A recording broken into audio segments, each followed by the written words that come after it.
여러분 안녕하십니까? 수요잡담 시작하겠습니다.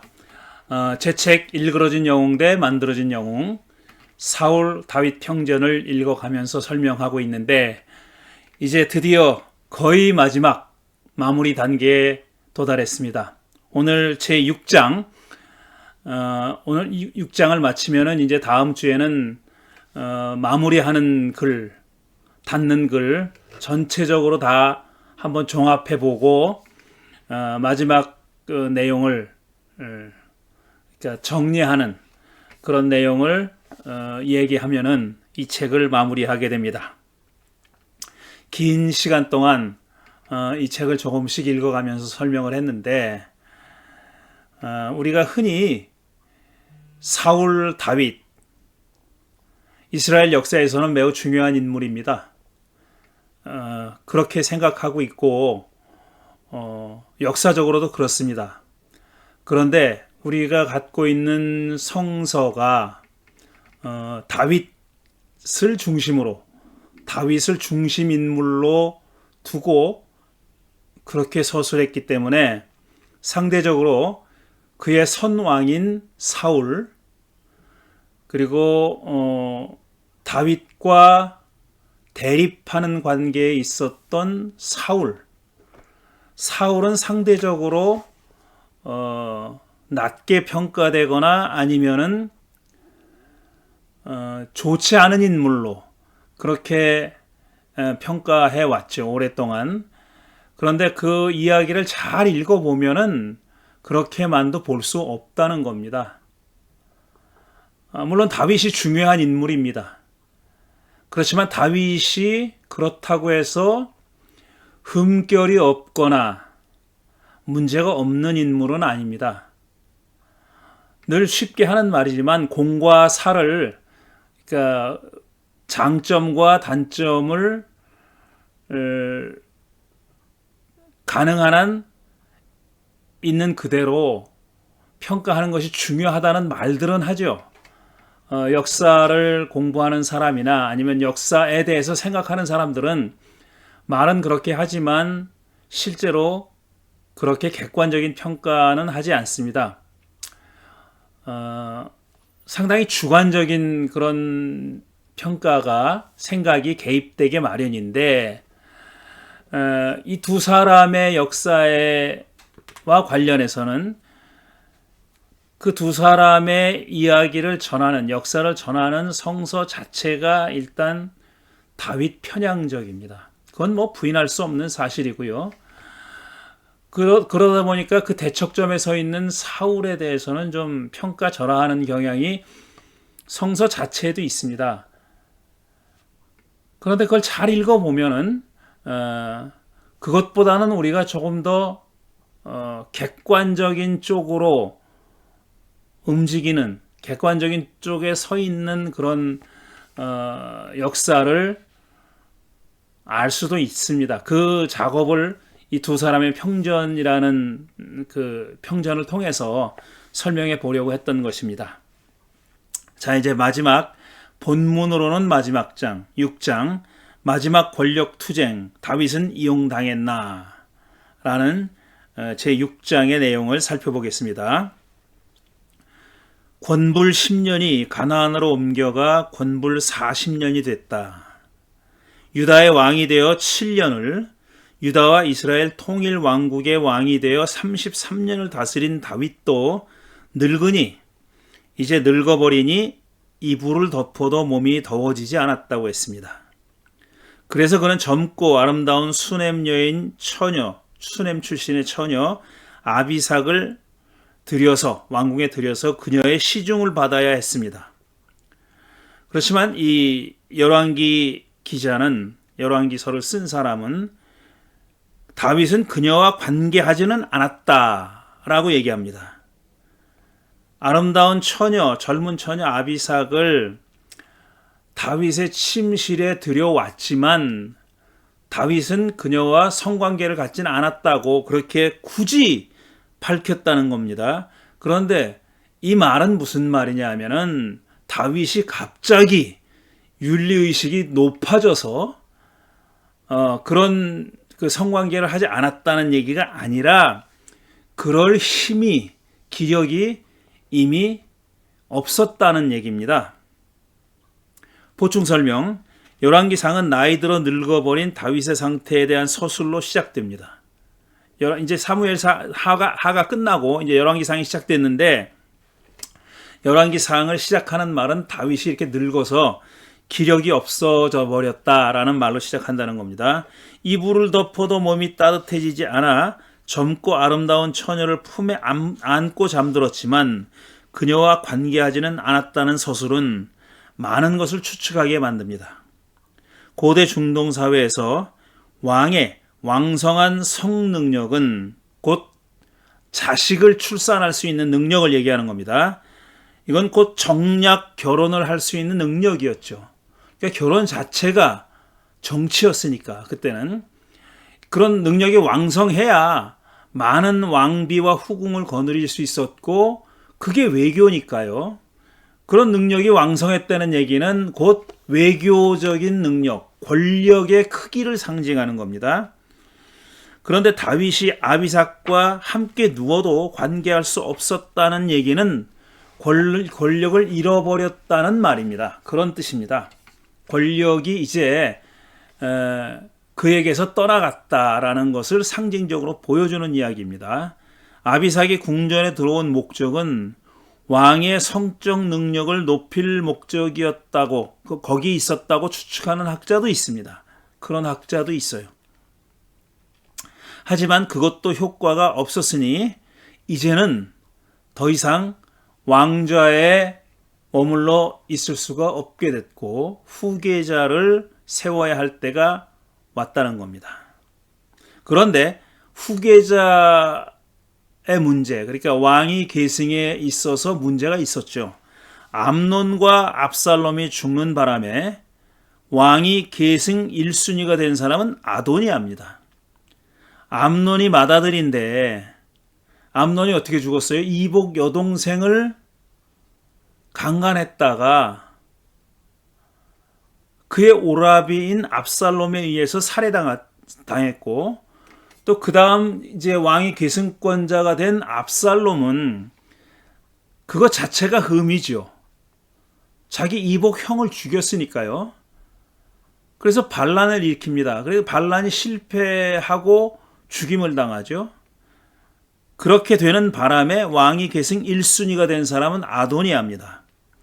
그런데 이 아도니아라는 자가 다윗이 살아있었음에도 불구하고 마치 자기가 왕이라도 된 듯이 병거를 마련하고 기병과 호위병을 50명이나 대동하고 돌아다녔다는 겁니다. 마치 자기가 왕이 다 됐다는 듯이 그렇게 위세를 떨치고 다녔다는 겁니다. 그러니까 압살롬이 그랬던 것처럼 그도, 아도니아도 자기가 후계자임을 알리고 싶었나 봅니다. 아니, 누가 이렇게 알리지 않는다고 안 알아주는 것도 아니잖아요. 자기가 계승 1순위예요. 아도니아가. 자기 위로는 아무도 없습니다. 그러니까 자기가 계승 1순위인데도 불구하고 불안한 마음이 있었던지 아니면 빨리 왕이 되고 싶었는지 모르지만 어쨌든 이렇게 위세를 떨치고 다녔다는 겁니다. 다윗은 그를 마땅히 꾸짖었어야 합니다. 너 이놈아, 아직 내가 눈을 벌겋게 뜨고 살아있는데 뭐하는 짓이야? 이래야 맞는 거죠. 그러나 한 번도 꾸짖지 않았어요. 이런 사실도 다윗이 지금 권력을 잃어가고 있다는 것을 보여주는 겁니다. 암논과 압살롬의 난리를 겪었음에도 불구하고 그는 변하지 않았습니다. 저는 이게 변하지 않았다고 썼지만 사실상 이때는 그런 권력을 다 상실해가는 그런 과정에 있었다라고 보는 게 맞겠죠. 아도니아는 뛰어난 용모의 소유자였다고 적혀 있습니다. 이게 언젠가도 말씀드렸지만 용모가 아름답다거나 뛰어나다, 이거 불안의 징조입니다. 용모가 아름다운 사람 가운데 결말이 좋지 않았던 사람들이 꽤 있었단 말이죠. 압살롬도 그랬고요. 결국은 다윗도 그렇게 됐죠. 그렇게 되기는. 다윗의 용모도 뭐 홍한이었고 뭐 어쩌고 그랬잖아요. 그 사울도 키가 뭐 다른 사람보다 머리 하나가 컸다 그랬고, 다 뛰어난 용모를 묘사하는 얘기인데, 그런 뛰어난 용모를 가진 사람들의 말로가 좋지 않았죠. 그의 앞날이 불안감을 자아내는 대목입니다. 그는 군사령관 요압과 제사장 아비아달, 그리고 왕자들과 자기 밑에 왕자들, 그 다음에 또 뭐 후궁에게서 난 자식들이 많았겠죠. 그리고 유다 사람들을 불러 잔치를 벌였다고 했어요. 자, 아도니아가 부른 사람들이 어떤 사람인지를 잘 염두에 둬야 됩니다. 군사령관 요압, 제사장 아비아달, 그리고 왕자들, 그리고 유다 사람들이라 그랬어요. 이런 사람들을 불러들여 잔치를 벌였다는데, 이를 왕이 즉위식이라고 볼 수는 없습니다. 왕이 즉위식에 있어야 할 절차들이 없어요. 여기는 그냥 불러들여서 잔치를 한 겁니다. 그러니까 요즘 말로 하면은 자기 편 사람들을 모아놓고 가진 단합대회 같은 그런 성격의 모임으로 보는 것이 맞겠죠. 그런데 그 자리에 초대받지 못한 사람들이 있어요. 누구냐 하면은 나단, 그 다음에 분하야와 왕의 경호병들과 솔로몬은 초대받지 못했다고 했어요. 그리고 사독, 시므이, 레위 등 다윗 측근들도 아도니아에게 동조하지 않았다고 했어요. 그러니까 사독, 시므이, 레위 등이 초대를 받았는지 안 받았는지 모르지만 어쨌든 거기 끼지 않았습니다. 그리고 앞에 얘기했던 사람들, 나단과 분하야와 왕의 경호원들과 솔로몬은 아예 초대도 받지 못했어요. 그러니까 지금 뒤에 말한 사람들은 다 배제된 겁니다. 단합대회에서 배제된 거예요. 그 얘기는 뭐냐면 이 사람들은 아도니아 편이 아니었던 거죠. 적어도 아도니아 측에서는 얘네들은 우리 편이 아니라고 생각한 거죠. 자기들 편이 아니라고 생각한 거죠. 다윗 왕국 관료들이 둘로 분열됐다는 것을 보여주는 이야기입니다. 근데 이 양편의 성격이 잘 보면은 아하, 이렇게 한 패, 저렇게 한 패였구나 하는 것을 알 수 있다는 겁니다. 자, 보충 설명에서 그 얘기를 합니다. 아도니아 편에 섰던 자들과 솔로몬 편에 섰던 자들의 성격은 확연히 달랐습니다. 아도니아 편에 섰던 요압과 아비아달은 다윗이 예루살렘을 수도로 삼기 전부터 다윗을 도왔던 자들입니다. 조금 더 거슬러 올라가 보면은 다윗이 유다와 이스라엘의 통일 왕국의 왕이 되기 전부터, 그러니까 유다의 왕이었을 때, 유다만의 왕이었을 때부터 다윗의 측근이었던 사람들이에요. 그러니까 이걸 저는 편의상 헤브론파라고 불렀습니다. 헤브론은 다윗이 유다의 왕위에 오른 그런 곳이잖아요. 그 헤브론파입니다. 그러니까 유다만의 왕이었을 때, 다윗이 유다만의 왕이었을 때부터 이미 그의 측근이었던 자들, 그런 자들이에요. 그중에 요압은 오랜 세월 다윗 군대 사령관으로 산전수전을 다 겪은 사람이에요. 그렇죠?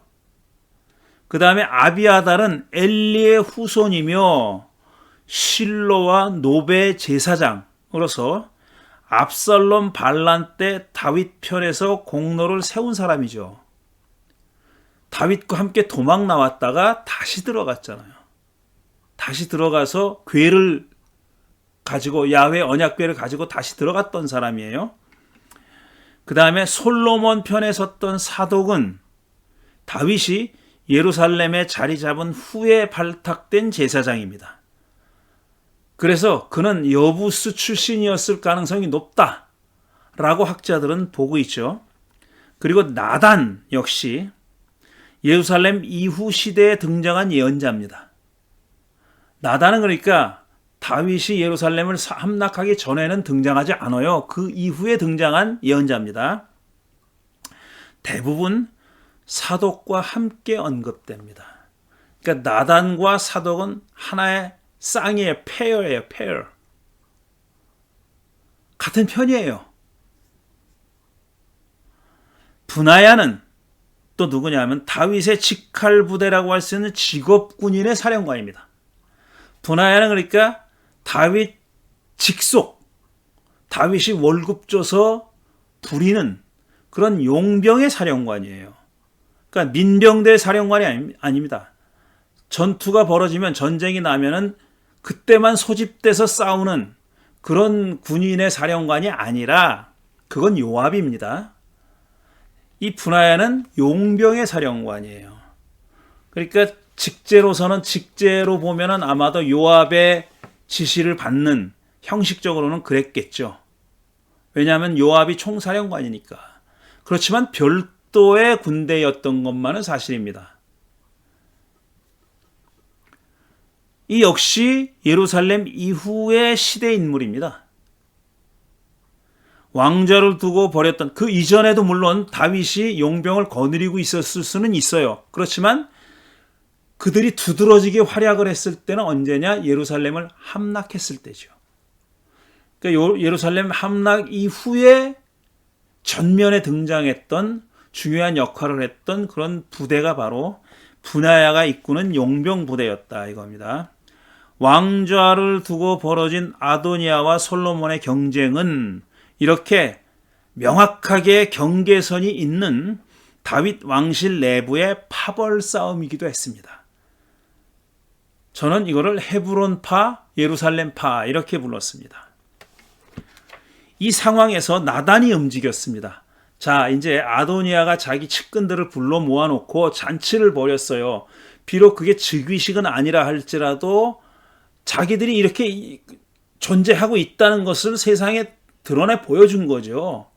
우리가 이제 왕위를 계승할 거야 라는 사실을 보여준 겁니다. 그런 모임을 가진 거죠. 그런 상황에서 나단이 움직였습니다. 그는 솔로몬의 어머니 밧세바를 찾아가서 다윗도 모르는 사이에 아도니아가 왕위에 올랐다고 말합니다. 그러니까 다윗에게는 알리지도 않고 아도니아가 이런 짓을 했다고. 그런데 아도니아가 한 짓을 뭐라고 설명하냐면 왕위에 올랐다고 말해요. 이건 명백하게 의도적인 과장입니다. 의도적으로 과장한 거예요. 왕위에 오르지 않았어요. 다윗이 눈을 퍼렇게 뜨고 살아있는데 무슨 누가 어떻게 왕위에 오릅니까? 그게 아니에요. 그런데 일부러 위기를 과장하기 위해서 얼마나 지금 위험한 일촉즉발의 위기냐 하는 것을 강조하기 위해서 과장한 겁니다. 나단이 아도니아의 행위를 왕이 즉위식으로 표현한 것은 명백하게 과장이었습니다. 그는 아도니아가 왕이 되면 밧세바와 솔로몬을 죽일 거라고 겁을 주고 목숨을 부지할 방책을 밧세바에게 알려줍니다. 이건 틀린 말은 아니죠.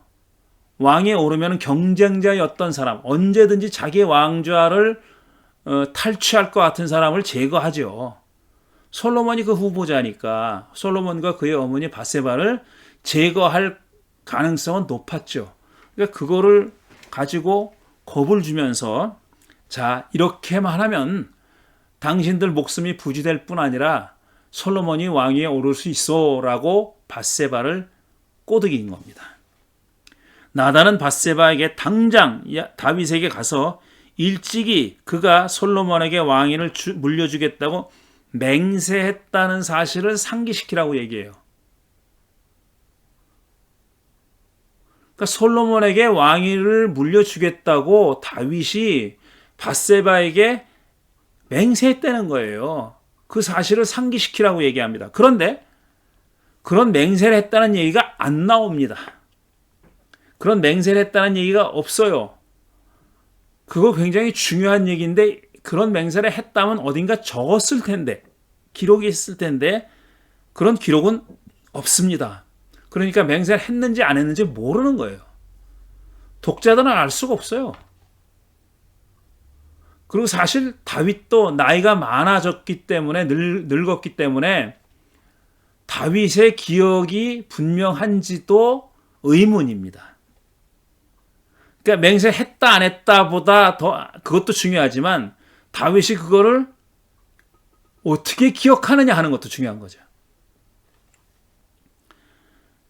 그런데 아도니아가 그 맹세를 무효로 만들고 있다고 말하면 그때 자기가 합세해서 다윗을 설득하겠다고 계략을 짠 겁니다. 나단과 밧세바가 계략을 짠 거예요. 이게 사실 나단의 특기입니다. 나단은 예언자라기보다는 어드바이저 책사의 성격이 강하다고 지금 말씀드렸죠. 지난번에도. 이 책사의 특기를 유감없이 발휘한 사건이 바로 이겁니다. 아도니아와 솔로몬이 왕위 계승권을 가지고 다툴 때 그 계략을 이용해 가지고 솔로몬을 왕위에 앉히는 데 성공한 사람이 바로 나단이죠. 보충 설명.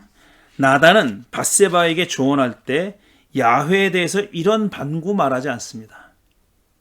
그러니까 야훼 뜻이 솔로몬이 왕위를 계승하는 거라느니 뭐 이런 얘기 안 해요. 그리고 했는지 안 했는지도 불투명한 다윗의 맹세를 거론합니다. 그러니까 나단은 지금 마치 야훼의 계획이나 야훼의 섭리 같은 것은 안중에도 없다는 듯이 그렇게 행동하고 있는 거죠. 다윗의 성전 건축 계획을 저지하고 왕조 약속의 신탁을 줄 때와는 태도가 완전히 달라졌습니다. 그때는 야훼의 말씀을 전한 예언자로서의 나단이었잖아요. 그런데 지금은 예언자의 면모가 보이지 않고 책사의 면모만 보이는 겁니다. 아도니아와 솔로몬의 왕권 경쟁 과정에서 야훼는 등장하지 않습니다. 야훼는 그 어느 누구의 편도 들지 않고 당신의 뜻이 어디 있다고 얘기하지 않아요. 그 과정은 야훼가 완전히 배제된 채 진행됐다는 겁니다. 자, 그래서 밧세바는 나단이 하라는 대로 했습니다. 그녀는 이렇게 말해요. 온 이스라엘 사람이 임금님을 주시하고 있고 누가 다윗의 왕위를 계승할 거냐, 그 문제를 두고 온 백성들이 임금의 입을 지금 주시하고 있다는 겁니다. 임금님의 뒤를 이어서 임금의 자리에 앉을 사람이 누구인지를 임금님께서 알려주시기를 고대하고 있습니다. 진짜 누가 고대하고 있는지는 모르지만 어쨌든 밧세바는 다윗에게 이렇게 말했습니다. 지금 후계자가 누구인지 알려주지 않으면 다윗이 죽은 후 자신과 솔로몬은 반역자가 될 거라는 말도 덧붙이는 겁니다. 그렇게 덧붙였어요. 이렇게 일종의 약한 협박이죠. 자, 여기서 밧세바라는 사람에 대해서 잠깐 짧게 보충 설명을 합니다. 밧세바는 이전까지는 조용하고 수동적인 사람인 것처럼 보입니다. 그러니까 왕이 이렇게 밖에 내다보다가 목욕하고 있는 밧세바를 보고 저 누구야? 아무개 아내입니다. 불러들여. 그 말대로 다 했고 그래서 임신했잖아요. 그리고 딱 그녀가 처음 입을 열었을 때는 아기 잉태 사실을 다윗에게 알렸을 때뿐입니다. I am pregnant. 그 한마디 했어요. 그게 다입니다. 여기까지는 이 시점까지는 밧세바가 거기 등장하고 안 등장한다 이거예요. 등장하지 않는다는 거죠. 그 이후로 여기서 처음 입을 연 겁니다. 그녀는 아도니아로 인해 자신과 아들이 위험에 빠지자 다윗에게 나아가서 적극적인 주장을 펼친 겁니다. 뭐 어머니로서 그럴 수 있는 거죠. 그리고 어머니로서 그럴 수밖에 없었다고도 말할 수 있죠. 밧세바가 그렇게 행동했습니다. 자, 그때 나단이 들어와서 다윗에게 이렇게 말합니다. 임금님께 여쭙니다. 아도니아가 왕이 되어서 임금님의 뒤를 이어 임금의 자리에 앉을 것이라고 말씀하신 적이 있으십니까?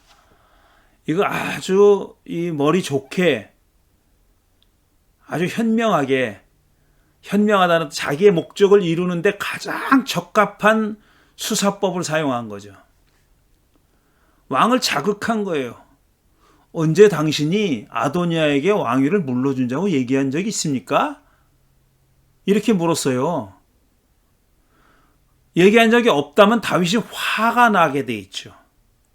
그런데도 불구하고 자기가 그런 언명을 한 적이 없는데도 불구하고 아도니아가 마치 왕이나 다 된 것처럼 행세하고 다닌다면 왕이 다윗이 화가 날 수밖에 없잖아요. 그걸 노린 겁니다. 그는 아도니아의 초청으로 모인 사람이 아도니아 임금님 만세를 외쳤다고 일러 바침으로써 다윗의 심기를 건드린 정도가 아니라 화를 불러일으킨 거죠. 그래서 다윗은 밧세바를 불러들여 이렇게 말합니다. 나를 모든 재난으로부터 구원하여 주신 야훼의 살아계심을 두고 맹세하오. 또 맹세합니다. 여기서. 그 이전에 왕위를 솔로몬에게 물려주겠다고 맹세를 했는지 안 했는지 우리 모르지만 여기선 분명히 맹세를 하죠. 야훼를 두고 맹세했습니다. 내가 전에 이스라엘의 야훼 임금님을 두고 분명히 그대에게 맹세하기를, 자 여기서 이제 얘기하는 거예요. 그대의 아들 솔로몬이 임금이 될 것이며 그가 나를 이어서 임금의 자리에 앉을 것이다 하였으니 이 일을 오늘 그대로 이행하겠소. 이 말에 따르면 다윗은 전에 맹세한 적이 있는 겁니다. 그런데 과연 그랬을까 싶은 거예요.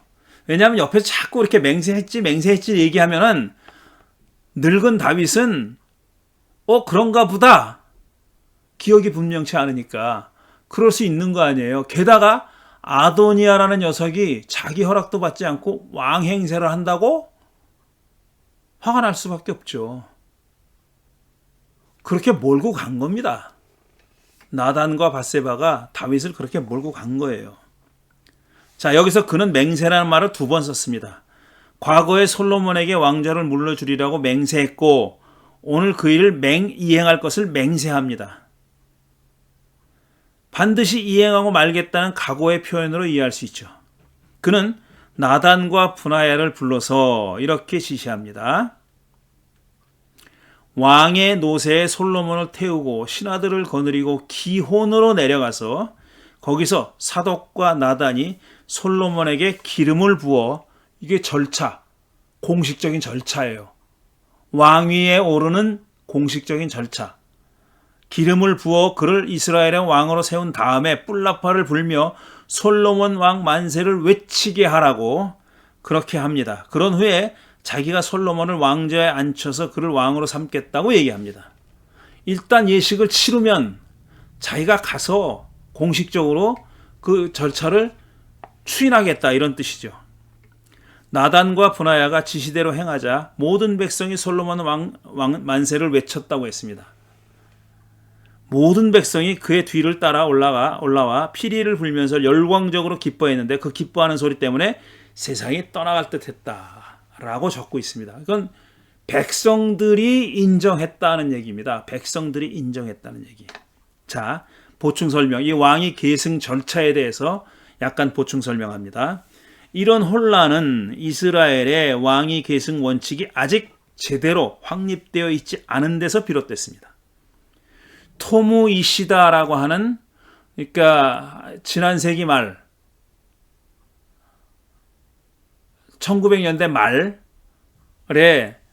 활동했던, 이름에서 보듯이 일본 사람입니다. 이 이시다라는 사람이 쓴 책이 있어요. 그 책의 내용은 뭐냐면 고대 중동 사회에서 어떻게 장자 계승의 원칙, 왕위 계승의 원칙이 어땠는지를 설명하는 책이고, 아주 오래전부터 장자 계승의 원칙이 확립되어 있음을 여러 문서를 통해서 확인해주는 그런 책입니다. 그런 책인데 그 책에서 이렇게 주장했어요. 오래전부터 장자 계승의 원칙이 확립되어 있었다고 주장해요. 그런데 이 원칙이 이스라엘에도 적용되긴 했으나 워낙에 군주제의 역사가 짧으니까 초기에는 그게 그렇게 안정적이지 않았다는 것을 지금 보여주는 겁니다. 사울에게서 다윗으로 넘어갈 때도 그랬죠. 장자는커녕 아들이 아니에요.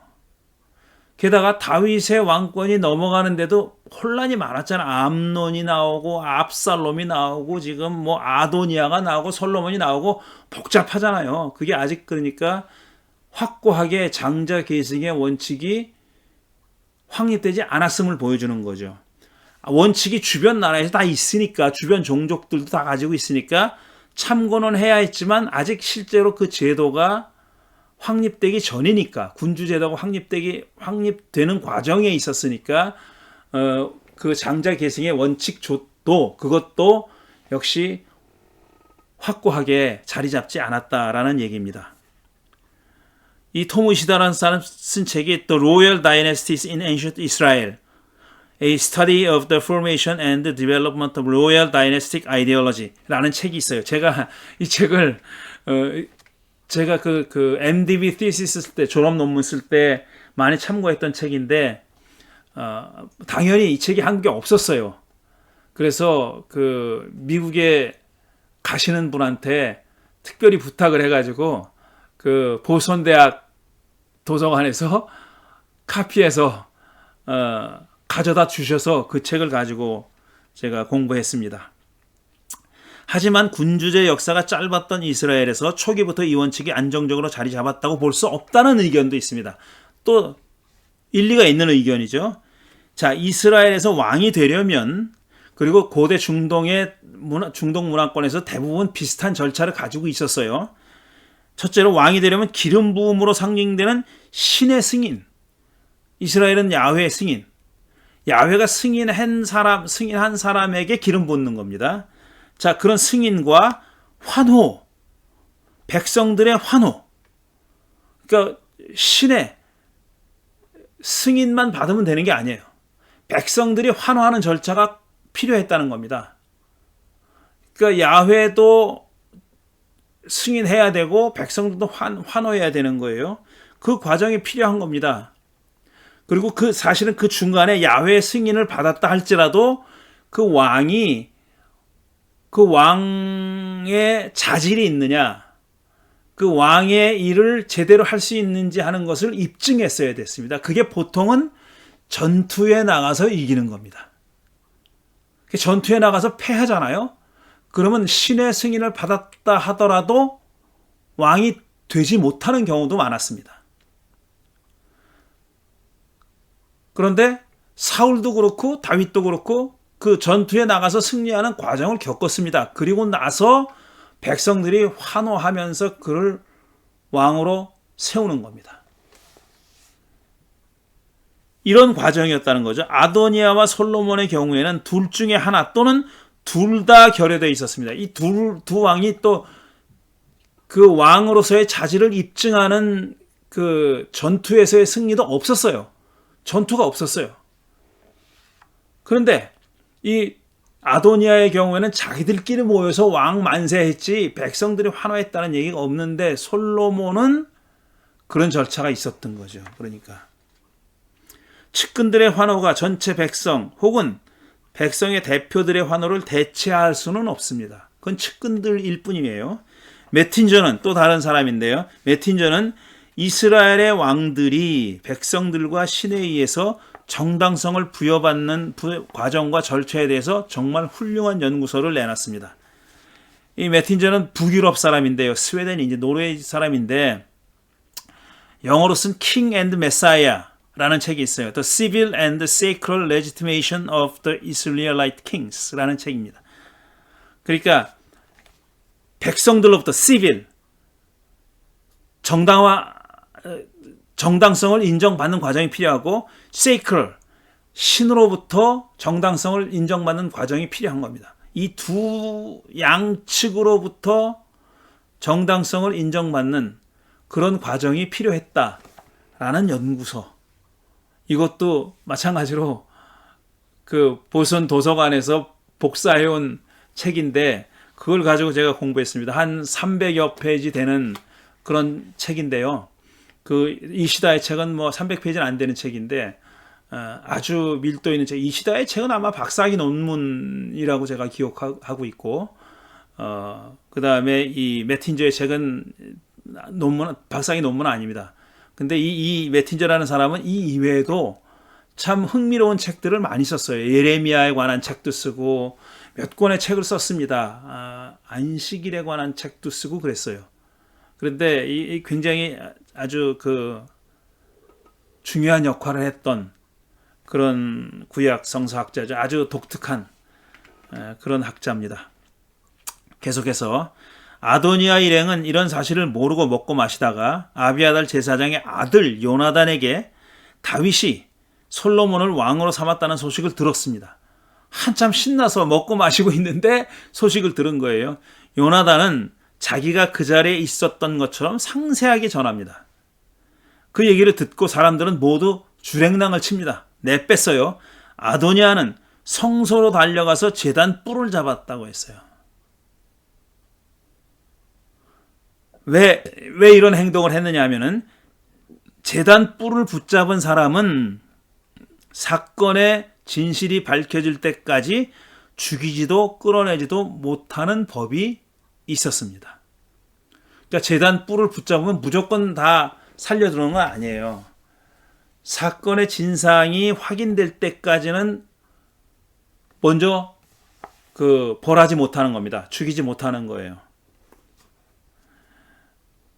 솔로몬은 아도니아가 자기를 죽이지 않겠다고 맹세하기를 바란다는 얘기를 듣고 이렇게 말합니다. 그가 충신이면 그의 머리카락 하나도 땅에 떨어지지 않을 것이다. 그러나 그에게서 악이 발견되면 그는 죽을 것이다. 뭐 하나마나 한 얘기죠. 지당한 얘기죠. 어쨌든 그를 제단 성소에서 떼어낼 필요가 있었으니까 이렇게 얘기한 거라고 보여집니다. 그는 아도니아가 원하는 맹세는 하지 않고 조건을 제시함으로써 여지를 남겨둔 거죠. 왜냐하면 맹세를 하면 그 맹세를 지켜야 하니까. 나중에 이제 조금 후에 다윗의 다윗의 유언에도 나오지만 한번 맹세한 것은 지켰어요. 그렇게 맹세의 무게가 무거웠습니다. 자, 성전을 도피처로 삼는 제도는 고대 중동에 널리 퍼져 있는 그런 제도였습니다. 이스라엘 정착 이전에 가나안에도 이 제도가 있었다고 확인돼요. 그러니까 이스라엘 사람들과 무관하게 가나안에 살던 가나안 종족들도 이 제도를 가지고 있었다는 겁니다. 구약 성서에는 도피처에 관한 구절들이 여럿 있습니다. 도피처의 본래 목적은 피해 보복이 마구 행해지는 것을 막는 데 있었다는 겁니다. 예를 들어 두 사람이 이제 다툼이 났어요. 그래서 한 사람이 한쪽을 때려 죽였어. 의도든 실수든 때려 죽였어요. 그런데 누구 잘못인지 판명이 되고 과연 그 사람이 과잉 행동을 한 건지 아니면 적절한 행동을 한 건지가 확인되기 전에 피살당한 사람들의 가족이 피해 보복을 할 수 있잖아요.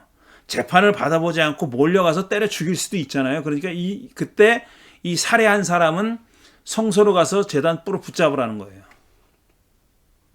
그러면은 사건의 진상이 파악될 때까지는 그 사람을 건드리지 못하는 겁니다.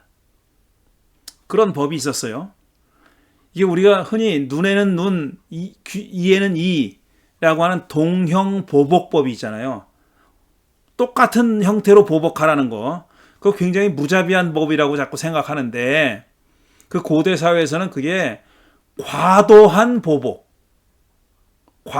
보복을 방지하기 위한 법으로 함무라비 법전에 나오는 겁니다. 그게 과도한 보복을 방지하는 거예요. 그러니까 그 당시에 어떤 수준으로 보아 적절한 법이었던 거죠. 동형보복. 그래 따지고 보면 지금도 적절해요. 얼마나 보복을 과도하게 합니까? 보복 정도가 아니라 자기는 어떤 피해도 당하지 않았는데 저놈이 나를 해칠 것 같다라고 생각하면은 그냥 죽이는 게 지금 우리 고국에서 벌어지고 있는 일이잖아요. 그 얘기를 하면 기니까. 자, 아도니아가 제단의 뿔을 붙잡자 솔로몬은 곤란해졌습니다. 도피처 규정을 준수해서 그를 살려둔다면 분명히 훗날 위협이 될 가능성이 있고 만약 그를 죽인다면 도피처 규정을 어기는 것이 됩니다. 이건 뭐 그 누구도 어겨서는 안 되는 하나님의 야훼의 율법이거든요. 그러니까 양자 다 할 수가 없는 거예요. 살려뒀다가는 후환이 두렵고 죽였다가는 법을 어기는 게 되니까. 그래서 그는 조건을 부과하여 잠정적으로 곤란한 사정을 피해요. 그렇지만 결국은 구실을 만들어서 나중에 그를 죽이고 맙니다. 한다면 하는 놈이에요, 솔로몬은.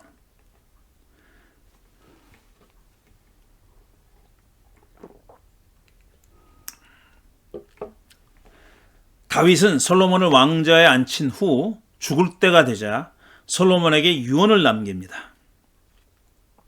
그는 솔로몬에게 굳세고 장보다워야 한다고 말하고 하는 말이죠.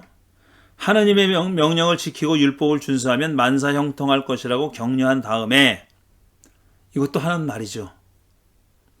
나단을 통해 주어진 하나님의 약속을 상기시킵니다. 여기까지는 마지막 가는 길에 자식에게 유언으로 남길 만한 말이죠. 유언으로 함직한 말이에요. 하지만 다음에 이어지는 말들은 유언이라고 하기에는 참 어울리지 않는 그런 정말 지독한 말들을 이어갑니다. 뭐라고 말하냐면 그는 요압이 평생 자기의 수하 장수 군사령관이었던 자입니다. 요압이 아브넬과 아마사를 죽인 일을 언급하면서 자기의 라이벌이 될 사람들을 죽이잖아요.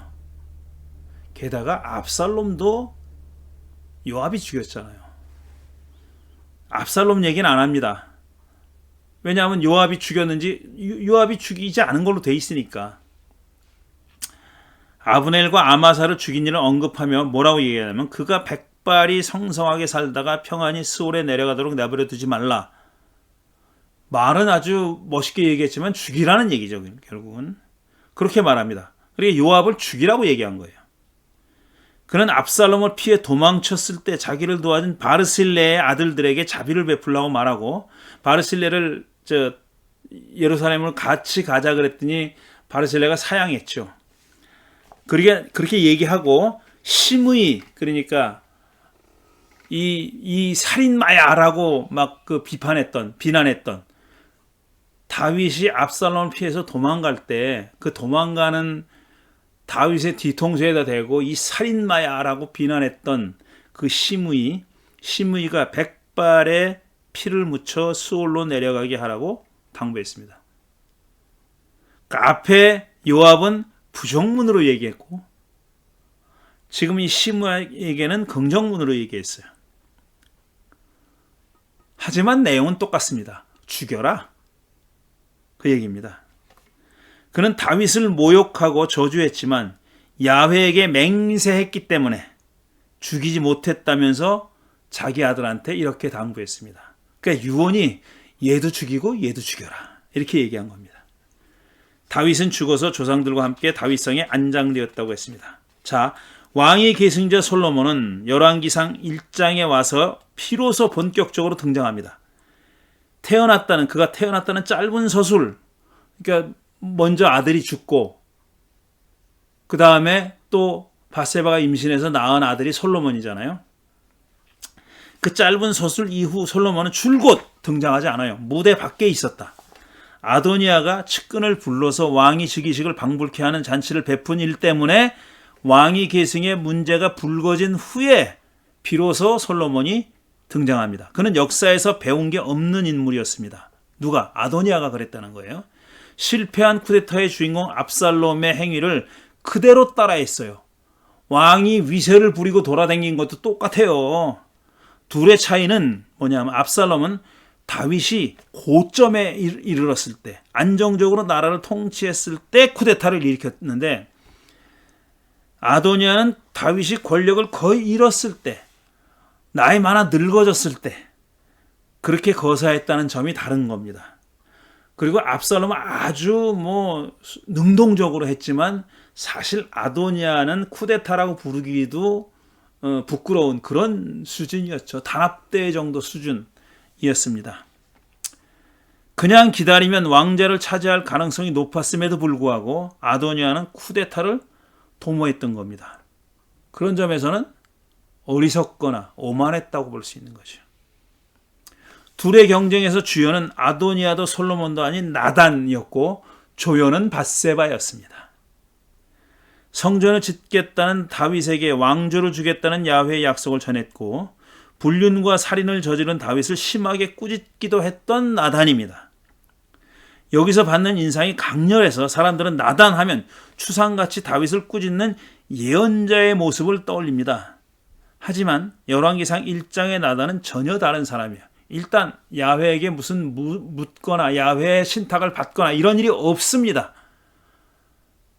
그냥 정치적인 어떤 늘 정가에서 벌어지는, 정치계에서 벌어지는 그런 암투의 주인공이에요. 그는 모사꾼처럼 말하고 행동했습니다. 나단이 누군지 알려면 세 사건을 균형 있게 이해해야 합니다. 그는 왕권에 저항한 이스라엘 예언운동의 효시가 아니었습니다. 진정한 그래서 예언운동의 효시를 엘리사로 보는 겁니다. 나단은 아니다. 나단은 예언자의 모델이 아닙니다.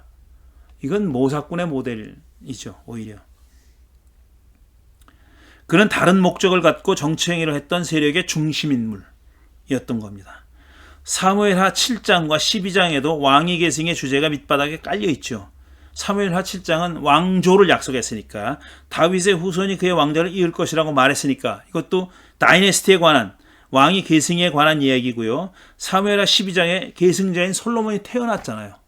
결국은 얘가 왕이 되지 않습니까? 이 사람이 왕이 되는 거니까 12장에도 왕위 계승의 주제가 밑바닥에 깔려 있다고 말할 수 있는 거죠. 이 주제가 열왕기상 1장에서는 수면 위에 떠오른 겁니다. 앞에서 암시만 되고 있다가 이제 1장에서 수면에 떠오른 거죠. 여기에는 왕좌를 두고 벌어진 아도니아와 솔로몬의 다툼에 어떤 세력이 누구 편에 섰는지도 밝혀지는 겁니다. 다시 한번 설명하면 나단은 근본이 불투명한 사람입니다. 어떤 의미에서 그러냐면 구약 성서에서 중요한 인물은 그가 속한 가문과 지파가 함께 소개됩니다. 이게 족보예요, 족보. 족보가 꼭 소개되거든요. 이사야가 아모스의 아들로 소개되고 엘리야가 길르앗의 디셉에 사는 디셉 사람 엘리야라고 소개되는 것처럼 자기 아버지가 소개되거나 자기 지파가 소개되거나 고향이 소개되거나 아니면 셋 다 소개되거나 셋 중에 둘이 소개되거나 이렇게 소개가 돼요. 근본이 있는 사람들이 이렇게 소개가 됩니다. 다윗의 관리 명단에도 나단은 그냥 예언자 나단이라고만 소개됩니다. 그의 아버지가 누구고 그가 속한 지파가 있다면 어떤 지파의 사람인지 어떤 지역의 사람인지 이런 반구 없어요. 그냥 예언자 나단. 요압이 스루야의 아이들로 분하야가 심지어 분하야 용병 대장이라고 그랬잖아요. 분하야가 여호야다의 아들로 소개된 것과는 다릅니다. 이 명단에서 사독, 나단, 시므이, 레이는 아버지와 가문을 소개하지 않습니다. 족보 없는 자들입니다. 학자들은 이들이 비이스라엘인 곧 예루살렘 원주민 여부스족 출신이기 때문이라고 추측합니다.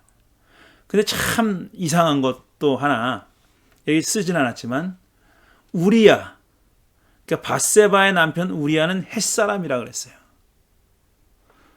햇사람이라는 것은 가나안 원주민입니다. 가나안 원주민 중 하나예요. 그런데 가나안 원주민 중 하나인 우리야는 햇사람이라고 족보가 밝혀졌어요. 그런데 굳이 학자들이 여부스 사람이라고 추측되는 사람들은 족보가 밝혀지지 않았어요. 족보를 말하지 않아요. 여부스족도 그 가나안 일곱 족속 중에 하나지 않습니까? 그런데 여부스족은 이제 지금 말하는 여부스족은 예루살렘을 거점으로 삼고 있던 여부스족을 얘기하는 거예요.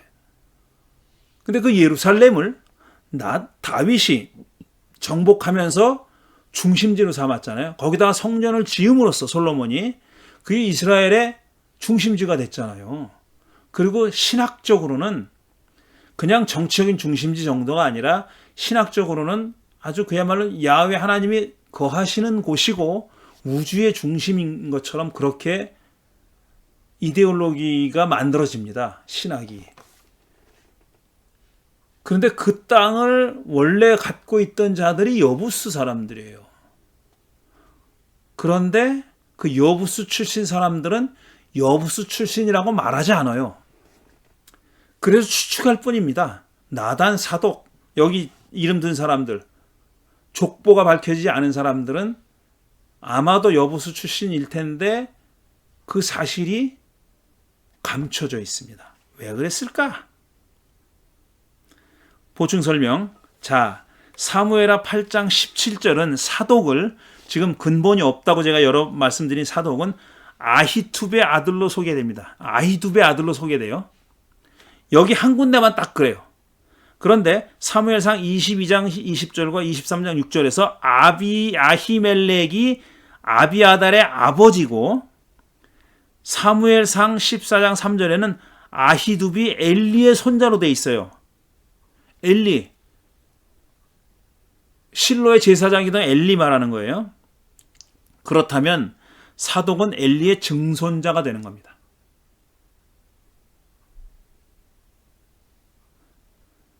자, 사독은 아히두베의 아들로 소개됐잖아요. 근데 아히두비 엘리의 손자로 돼 있잖아요. 그러니까 사독은 엘리의 증손자가 되는 거죠.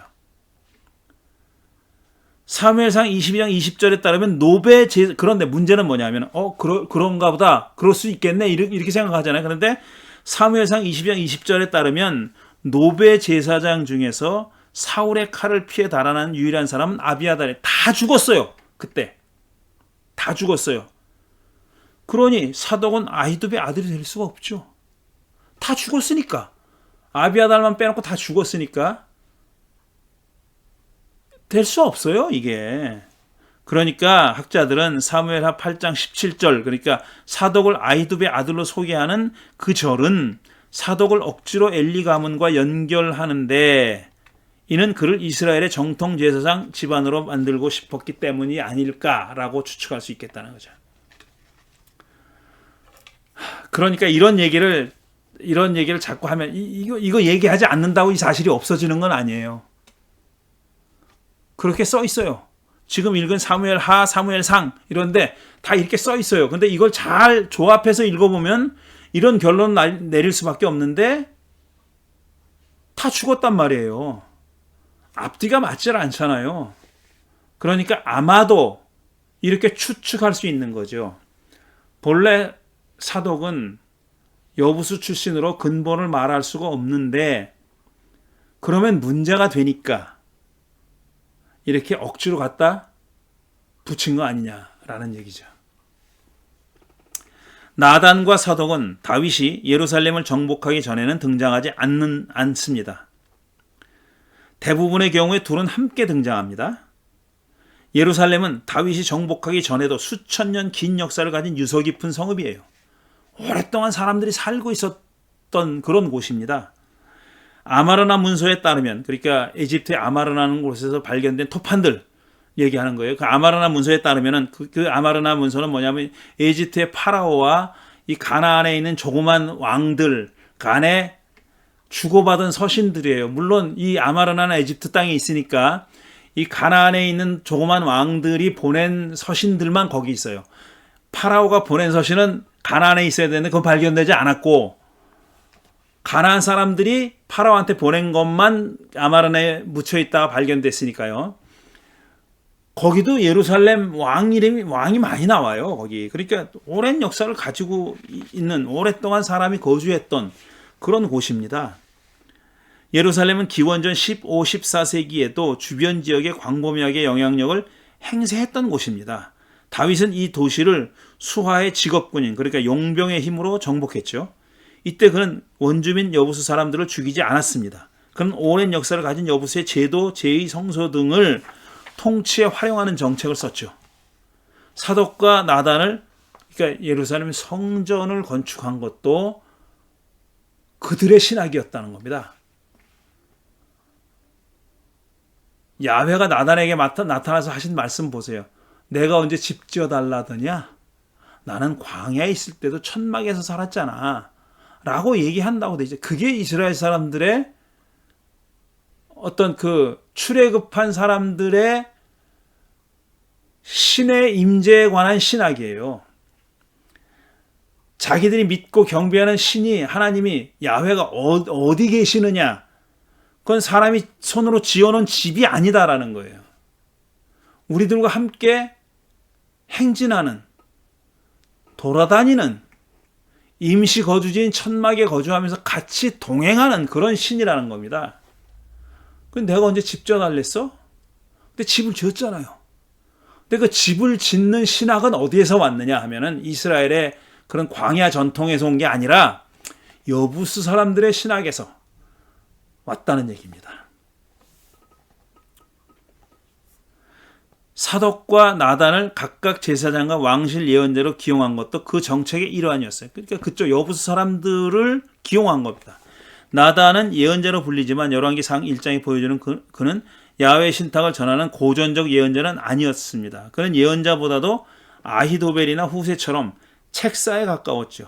그는 아도니아의 쿠데타가 벌어졌을 때나 밧세바와 함께 솔로몬을 후계자로 삼으려고 모의했을 때 단 한 번도 야훼의 의중을 물어보지 않았습니다. 그리고 지금 말씀드린 대로 사무엘하 7장에 나오는 그 성전 건축에 관한 그 얘기에도 그 신탁의 내용은 집은 짓지 말아라 하지만 왕조를 주겠다 그랬잖아요. 이게 굉장히 여부수적이라는 거예요. 이스라엘의 오래된 전통이라기보다는 여부수적인 그런 신학이라는 얘기죠. 왕조에 대한 약속. 그것도 그러니까 다윗 집안의 사람들이 계속 왕위를 이어갈 것이다 라는 약속도 그건 이스라엘의 어떤 전통적인 신학에서 온 게 아니라 성전이 이스라엘의 전통적인 신학에서 온 게 아니듯이 왕조에 대한 약속도 전통적인 신학에서 온 게 아니라 여부수 사람들 거를 수입한 거 아니냐라는 얘기입니다. 아도니아와 솔로몬은 다윗의 공동 통치자가 되려고 했습니다. 그러니까 다윗이 살아있으니까 아직 죽을 때까지 섭정을 하는 거죠. 그러니까 무력한 다윗이 살아있는 동안에는 그와 공동 통치하다가 죽은 후에 명실상부한 왕이 되려고 했던 것입니다. 아도니아가 왜 다윗의 허락을 얻지 않고 즉위식에 버금가는 의식을 치렀는지는 알 수 없어요. 압살롬의 쿠데타가 실패한 선례도 있는데 왜 그런 어리석은 짓을 했을까? 이러나 저러나 자기는 왕이 될 수 있다고 믿었을까? 그러니 이 정도는 해도 되지 라고 생각했을까? 아니면 다윗은 무력했고 자기 세력이 솔로몬 세력보다 강하니까 쿠데타가 성공할 거라고 판단했을까? 추측입니다. 왜 그랬을까 도대체? 가만히 있으면은 굴러 들어오는 건데 그는 솔로몬을 경쟁자로 여기지 않았을지도 모릅니다. 그랬을지도 모르죠. 독자들은 솔로몬이 야훼의 사랑을 받고 있다는 사실을 알지만 그 당시에 그걸 아는 사람은 없었어요. 아도니아가 그걸 알았으리라고 생각할 수 없어요. 우리는 지금 성서에 그렇게 써 있으니까 아는 거지. 그 당시를 살았던 사람은 야훼의 의중이 솔로몬에게 있다는 걸 누가 알아요? 다윗도 잊어버리고 있었는데 누가 아냐고요? 그거를.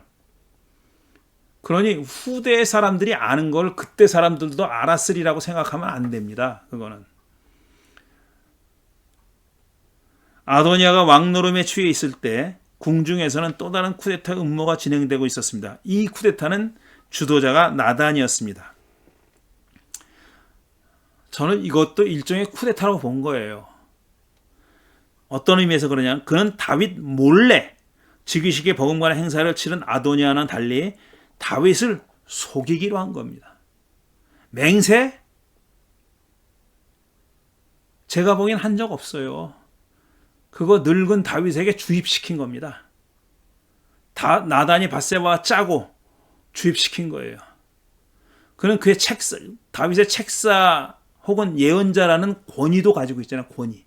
오토리티가 있잖아요. 그러니까 그가 꾸미기가 쉬웠죠. 그렇게 맹세했다고 자꾸 얘기하는 거예요. 그러면 다윗이 맹세했나? 이럴 수 있는 거죠. 그는 밧세바를 시켜서 다윗이 솔로몬을 후계자로 세우겠다고 맹세했다는 거짓말을 하게 합니다. 다윗은 그런 맹세를 한 적이 없지만 적어도 했다는 증거가 없어요. 나단은 밧세바에게 거짓말하라고 시킨 겁니다. 그리고 거기에 넘어간 거고요. 다윗은. 마티 스튜시라는 학자가 있는데 다윗이 솔로몬에게 왕제를 주겠다고 맹세한 일은 없었다. 딱 잘라서 그렇게 얘기하고요. 이게 나단이 꾸며낸 얘기라는 겁니다. 보드너라는 사람이 있는데 보드너는 설화자가 다윗의 맹세 여부를 일부러 모호하게 해놨다고 설명. 이건 저도 동의해요. 모호하게 만들어놨어요. 이거 맹세를 했다는 얘기야, 안 했다는 얘기야. 중요하거든요. 맹세를 했는지 안 했냐 하는 것은. 우리가 생각하는 맹세가 아니라고 제가 누차 말씀드립니다. 맹세를 하면 무조건 지켜야 돼요. 심의를 죽이지 않겠다고 맹세했기 때문에 결국 지가 못 죽였어요. 그리고 그 맹세를 하지 않은 솔로몬더러 죽이라고 한 거예요. 그렇게 맹세의 말이 무거운데 일부러 맹세욕을 모호하게 해놓은 거예요. 했나 안 했나 모르게. 요약하면 다윗은 늙어서 통치 능력을 잃었고 공동 통치자를 임명해야 할 때가 됐죠. 이때 헤브론에서 태어났고, 자, 헤브론파라고 부르는 이유입니다. 생존하는 아들들 중 맏아들인 아도니아가 요압, 아비아들 등 예루살렘 이전의 헤브론 시대 사람들과 함께 파벌이에요. 파벌. 스스로 공동 통치자 자리에 올랐던 겁니다. 조금 과장해서 그렇다는 얘기예요. 다윗이 솔로몬을 후계자로 삼겠다고 공적으로 맹세했다면 아도니아의 행동은 명백한 반란이었습니다. 맹세했는지도 알았는데 아도니아가 이런 짓을 했다면 반란이에요. 압살롬이 반역한 거나 똑같은 거예요. 아니, 맹세를 했는지 공적으로 다 알고 있는데 솔로몬에게 왕위를 물려줘, 내가 줄 거야 라고 공적으로 맹세했다면 아도니아도 알았을 텐데 이런 짓을 했다. 그건 반란이죠, 그거는. 그런데 다윗은 그런 맹세를 하지 않았어요. 그거를 방증하는 그런 증거가 있습니다. 직접적인 증거는 아닐지라도 방증하는, 간접적으로 보여주는 그런 증거가 있어요. 했다면, 이게 바로 그겁니다. 했다면, 맹세를 했다면 나단이 이렇게 말하는 거는 얘기가 안 되는 거예요.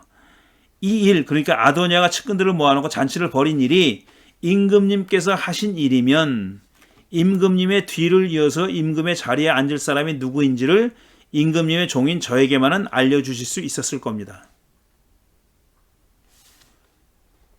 이게 무슨 말이에요? 그러니까 맹세를 하지 않았다는 얘기잖아요. 그러니까 아도니아가 벌인 짓이 임금님께서 하신 일이라면 임금님의 뒤를 이어서 임금님 자리에 앉을 사람이 누구인지를 저에게만은 알려주실 수 있지 않았겠어요? 근데 저한테도 안 알려줬잖아요. 그러니까 맹세 안 했잖아요. 이런 뜻이죠. 나단은 수동적인 밧세바를 부추겨서 다윗이 하지도 않은 맹세를 떠올리게 만들었어요. 그것이 전부는 아니었습니다. 그는 다윗에게 맹세에 대해서는 언급하지 않고 임금님께 여쭙니다. 아도니아가 왕이 되어서 임금님의 뒤를 이어 임금의 자리에 앉을 것이라고 말씀하신 적이 있습니까? 라고 분노를 부추겼죠. 다윗을 자극해서 아도니아가 쿠데타를 도모하고 있음을 주지시켰던 겁니다. 이에 다윗이 솔로몬을 후계자로 낙점하죠. 그 화가 나서 한 걸 수도 있어요. 아도니아의 괘씸한 놈, 너는 절대로 왕이 못 돼. 그랬는지도 몰라요. 솔로몬이 왕좌에 앉을 거야. 그 전까지는 생각도 없었는데 이랬을 수도 있다는 거죠. 그러니까 나단의 계책이 맞아 떨어진 것이죠. 이렇게 헤브론파는 예루살렘파에게 완패당합니다. 솔로몬은 왕위에 오르자 적당한 구실을 내세워 아도니아와 요압을 죽였어요. 아비아달은 사제직을 박탈하고 쫓아냈습니다. 그러니까 아도니아 편에 섰던 사람들을 숙청한 거죠. 왕궁은 예루살렘파가 장악했습니다. 자, 전체적으로 설화자의 관심은 전체적으로입니다. 누가 다윗의 왕위를 계승했느냐 보다 다윗이 어떻게 왕좌를 보존했느냐 하는 데 있습니다. 저는 이거는 좀 사실과 맞지 않는 서술이라고, 지금 고쳐 쓴다면 이렇게 쓰지 않을 것 같아요. 다윗의 왕위를 계승했느냐 하는 게 중요해요. 근데 누가라기보다는 솔로몬이 하는 건 정해져 있는데 솔로몬이 어떻게 합법적으로 계승했느냐, 흠결 없이 계승했느냐를 보여주려고 애쓴 서술이다라는 게 맞습니다. 누굴까라는 것을 이제 궁금증을 자아내면서 한 게 아니라 이미 정해져 있는데 솔로몬은 여러 가지로 불리한 위치에 있었던 계승자예요. 근데 그 불리한 위치를 다 이겨내고 왕위를 계승했잖아요. 근데 그게 어떤 탈법이나 불법이나 모사나 이게 아니라 적법했다는 그런 그 정당성을 갖게 하려는 그런 노력이라는 거죠. 또 다른 관심사는 다윗 말기와 솔로몬 초기에 벌어진 피해 숙청이 누구 책임이냐? 그게 솔로몬의 책임이 아니라 선왕 다윗의 책임이다라는 것을 말하려고 이렇게 애를 썼다는 얘기입니다. 솔로몬이 요압과 시므이를 죽였지만 이는 그렇게 하라는 다윗의 유언, 그 유언을 솔로몬이 따랐기 때문이지 솔로몬이 나서서 그렇게 한 게 아니다. 다윗이 그렇게 유언하고 죽었고 그래서 솔로몬은 그 선왕의 유언을 따랐을 뿐이다. 이렇게 말하고 싶은 거예요. 궁극적인 책임은 다윗에게 있다는 것이죠. 그러려면 다윗의 유언은 잔혹해 했습니다. 죽이라고 말하고 죽었어야 되는 거예요. 그래서 이렇게 유언에 어울리지 않은 것 같은 말을 다윗이 유언으로 했다고 전한 게 아니냐. 그런 얘기입니다. 설화자는 무슨 수를 쓰든지 솔로몬에게서 이들의 죽음에 대한 책임을 벗겨야 했던 겁니다. 헤브론파와 예루살렘파는 서로 다른 선택을 했습니다. 그 결과 전자는 몰락했고 후자는 승리해서 승승장구합니다. 남은 질문은 왜 헤브론 이스라엘파는 아도니아를 선택했고 예루살렘 여부스파는 솔로몬을 선택했을까 하는 것입니다. 대답은 연고밖에 없어요. 연고.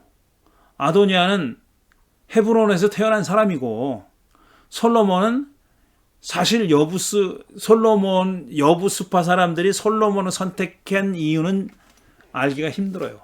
그거는 왜 그랬을까? 그건 궁금해요. 근데 헤브론파 사람들이 아도니아를 선택한 것은 분명해 보여요. 연고입니다. 연고. 그런데 여부스파와 솔로몬은 사실상 연고는 없거든요. 그런데 아마 솔로몬이 자기들에게 친화적일 수 있다라고 생각했을지도 모르죠.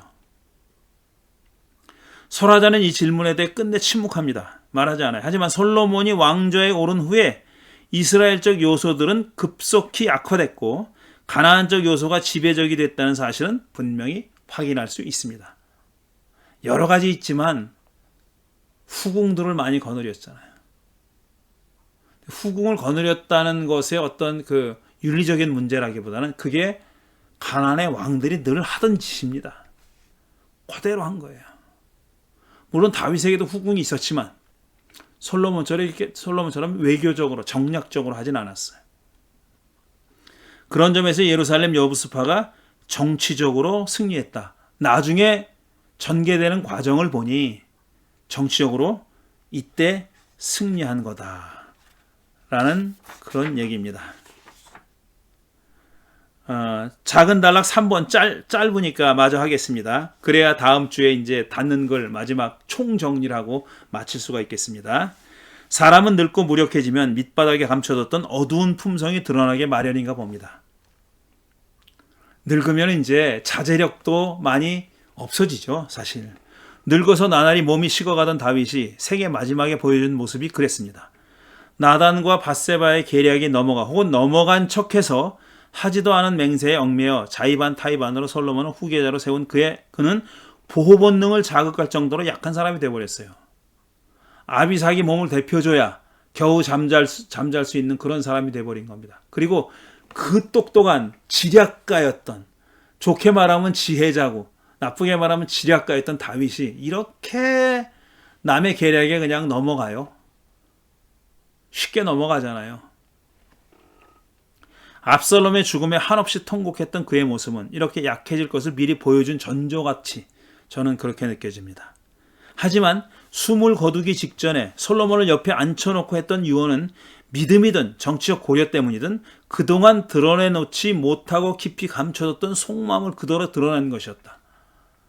이유가 어찌됐든 간에 자기가 맹세를 했기 때문이었든지 아니면 야훼에 대한 신앙 때문이었든지 하지 못했던 일, 그의 어두운 의도, 어두운 속마음, 이게 죽음이 가까이 왔을 때 그걸 사실 감추는 사람도 있지만 다윗은 마지막으로 그걸 다 쏟아낸 겁니다. 그는 힘들었던 시절에 자기를 도왔던 바실레의 후손들에게 자비를 베풀 것을 당부했습니다. 훈훈한 장면이죠. 하지만 이어지는 유언에서 그는 자기가 했던 맹세 때문에나 정치적 고려 때문에 죽이지 못했던 요압과 시므이를 반드시 죽이라고 말했습니다. 반드시 죽이라고. 요압은 누구냐? 오랫동안 다윗의 군대에서 사령관이었던 사람이었죠. 그는 다윗과 함께 산전수전 다 겪었던 백전노장이었을 뿐 아니라 우리야 살해의 공모자입니다. 그러니까 다윗이 우리야를 의도적으로 살해했다는 걸 아는 사람이잖아요, 요압이. 그러니까 다윗으로서는 요압이 껄끄러운 사람이에요. 어쩔 수 없이 그를 사용했지만 자기의 치부를 알고 있는 사람이죠. 그러니까 윤석열, 한동훈 같은 사이, 그런 사이였던 거예요. 그런데 그를 못 죽여요. 그를 죽이기가 힘들어요. 그는 다윗의 약점까지 훤히 알고 있었습니다. 그래서 그는 때로는 다윗을 협박하기도 했고 그의 명령에 불복하기도 했잖아요. 압살롬 죽이지 말라는데 죽여요. 굳이. 다윗은 그를 죽이고 싶었지만 후환이 두려워서 실행하지 못했다고 보입니다. 다윗은 이런 그를 반드시 죽이라고 유언했죠. 나는 못했지만 너는 해라.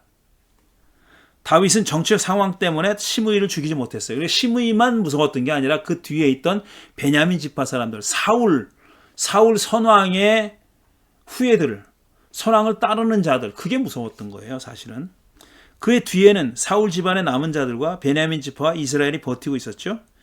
그를 죽였다가는 언제 어디서 반란이 일어날지 알 수 없었어요. 하지만 이제 사울 가문은 쇠락해 있었으니 때가 온 거죠. 솔로몬은 구애받을 일이 없었습니다. 구애될 일이 없었어요. 그는 솔로몬에게 후원이 없을 정도로 안정되면 반드시 그를 죽이라고 한 거죠. 끝이 좋으면 다 좋다라는 말은 과장일 수는 있지만 끝이 중요한 것은 사실이죠. 끝이 어그러지면 그 사람의 전 생애가 다 엎어지는 것 같은 그런 오해가 됐든 뭐가 됐든 그렇게 됩니다. 마지막이 좋지 않으면은 사실 그 앞에 했던 것까지도 다 잊혀지고 말죠. 앞에 했던 선행들도 좋은 점들도 다 잊혀지죠. 사람이 어떻게 죽느냐 하는데 관심을 갖는 것은 그래서죠. 다윗의 마지막은 좋지 않았습니다. 마지막 순간에도 쿠데타 시도가 있었어요. 양쪽이 다. 한쪽은 다윗을 거역해서 다윗 모르게 했고 한쪽은 다윗을 속여서 했어요. 다행히 피를 보기 전에 마무리가 됐지만 앙금은 오래 갔죠. 왜 설화자가 다윗의 앙금은 오래 갔다는 게 결국 솔로몬이 죽고 나서 나라가 둘로 갈라졌습니다. 그러니까 그 전에 이미 나라가 갈라질 뻔했잖아요. 그러니까 결국은 실패했지만 그게 나중에 솔로몬이 즉위하자 터져버린 거죠. 솔로몬이 죽고 나서 터져버린 거죠. 왜 설화자가 다윗의 치유를 이렇게 비참하게 서술했을까 하는 점이 궁금하죠. 왜 이렇게 했을까? 그 앞에는 그렇게 편들어 주더니 그렇게 다윗을 좋게 말하고 다윗의 약점은 어떻게든지 좀 감춰보려고 했던 설화자는 마지막에 이렇게 다윗의 추한 면모를 드러냈을까 하는 겁니다. 그토록 다윗을 옹호하고 변명했던 그가 왜 그의 마지막을 이렇게 어둡게 그렸을까? 이제 다윗은 흘러간 과거의 인물이 됐으니 새로 떠오르는 태양에 집중하려 했을까? 그건 아니라고 생각합니다. 다윗은 솔로몬을 빛내기 위해 어두운 배경이 되어야 했던 걸까? 일부 인정합니다. 설화자는 독자로 하여금 마지막 순간까지 질문하게 만든다. 답은 주지 않으면서 말이다. 이렇게 사울과 다윗의 일생을 어떤 평가하는 시선으로 바라본 저의 서술은 여기서 마무리됩니다. 이제 마지막 닫는 글 하나 남았는데요. 여긴 저의 어떤 소회랄까, 소감이랄까 이런 것들을 적어놨습니다. 한 몇 페이지 안 되는데 다음 시간에 마무리하도록 하겠습니다. 마무리하는 얘기는 다음 주에 하겠습니다. 오늘은 여기까지입니다. 감사합니다.